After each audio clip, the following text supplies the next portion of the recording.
Good morning class. आपका first chapter के 2 part थे जिनमें मैं आपका फर्स्ट था जो द फन दे हैड और सेकंड जो पोइम थी the road not taken complete हो गया। अब देखते हैं second chapter the sound of music यानी संगीत की आवाज़। इसे देवरा कावले ने लिखा है। देखिए, rush hour crowd yourself a position on the underground train platform. Rush hour crowds जोसल यानी भीड़ धक्का मुक्की कर रही थी फॉर पोजीशन जगह पाने के लिए, स्थान पाने के लिए on the underground train platform. Train भूमिगत, अंडरग्राउंड यानी ज़मीन के अंदर जो प्लेटफॉर्म बने होते हैं, तो भूमिगत ट्रेन प्लेटफॉर्म पर भीड़ अपनी जगह पाने के लिए धक्का मुक्की कर रही थी।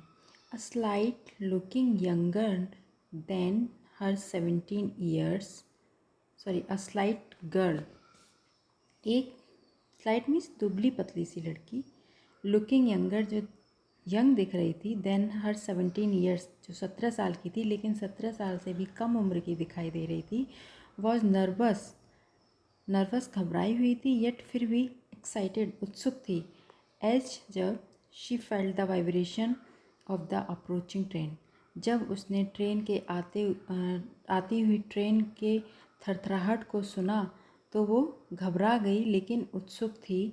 कौन? वो बच्ची, वो लड़की जो 17 साल की थी लेकिन वो अपने एज से भी ज़्यादा छोटी दिखाई दे रही थी।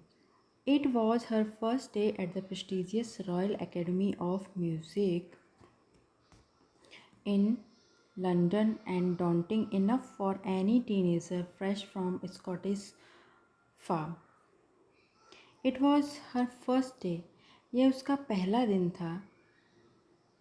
At the prestigious Royal Academy, prestigious means प्रतिष्ठित, रॉयल एकेडमी ऑफ म्यूज़िक यानी संगीत की प्रतिष्ठित रॉयल एकेडमी जो कि इन लंदन में थी, उसमें उसका ये पहला दिन था। And daunting enough for any teenager fresh from the Scottish farm, और स्कॉटिश फॉर्म से आई हुई वो बच्ची, लड़की थी daunting enough for any teenager fresh from Scottish farm, यानी वह स्कॉटिश फार्म से आई हुई बच्ची डॉन्टिंग इनफ, थोड़ी डरी हुई लग रही थी। But this aspiring musician faced a bigger challenge than most, लेकिन इस उभरती हुई, एस्पायरिंग मीन्स उठती हुई या उभरती हुई म्यूजिशियन संगीतज्ञ को फेस्ड अ बिगर चैलेंज, कई सारी चुनौतियों का सामना करना था, देन मोस्ट, अभी से, यानी अभी से बाकी जितने सारे लोग जो चुनौतियाँ पार करते हैं उससे भी ज़्यादा, यानी दूसरे लोगों से अधिक उसको चुनौतियों को पार करना था। क्यों? क्योंकि शी वॉज प्रोफाउंडली डीफ, क्योंकि वो पूर्ण रूप से डेफ थी, डीफ नहीं, डेफ।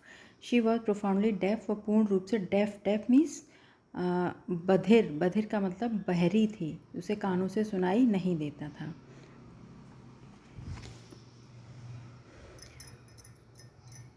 एवलिन ग्लेनी, उस बच्ची का नाम था एवलिन ग्लेनी।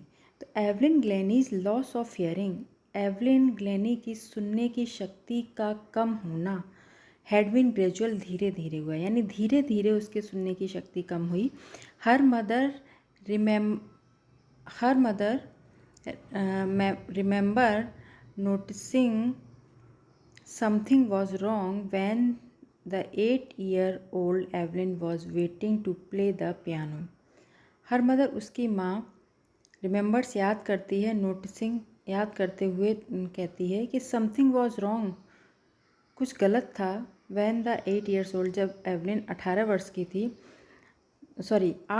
थी, तब कुछ उसके साथ कुछ गलत का मतलब उसको कुछ ऐसा महसूस हुआ कि उसके साथ कुछ गड़बड़ है। किसके साथ? उस बच्ची के साथ।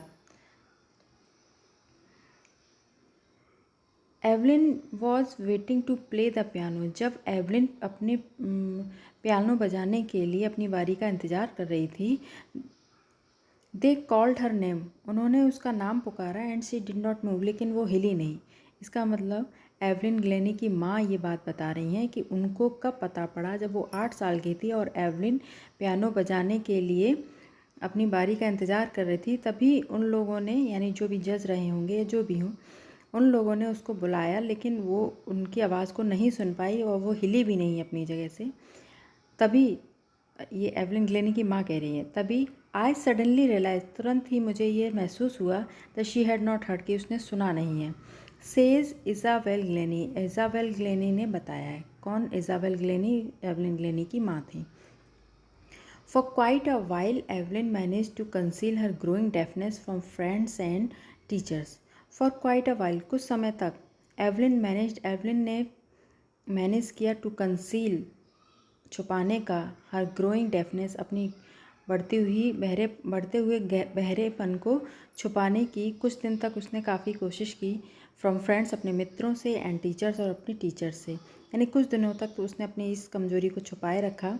बट बाय द टाइम, लेकिन समय बीतते बीतते, शी वॉज 11, जब वो 11 वर्ष की थी, हर मार्क्स, उसके ये जो लक्षण थे बहरेपन के, हैड डिट्रॉयटेड एंड, मतलब उभर कर आने, सामने दिखाई देने लगे, यानी बद से बदतर उसकी हालत होने लगी।